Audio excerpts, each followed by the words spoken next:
إن الله اشترى من المؤمنين أنفسهم وأموالهم بأن لهم الجنة يقاتلون في سبيل الله فيقتلون ويقتلون وعدا عليه حقا في التوراة والإنجيل والقرآن ومن أوفى بعهده من الله فاستبشروا ببيعكم الذي بايعتم به وذلك هو الفوز العظيم.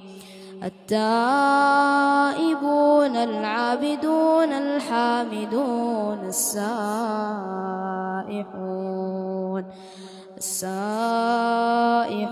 الراكعون الساجدون الآمرون بالمعروف والناهون عن المنكر والحافظون لحدود الله وبشر المؤمنين.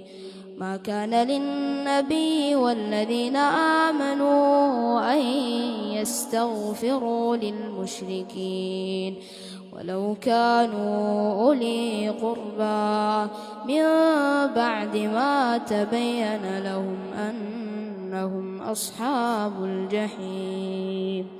وما كان استغفار إبراهيم لأبيه إلا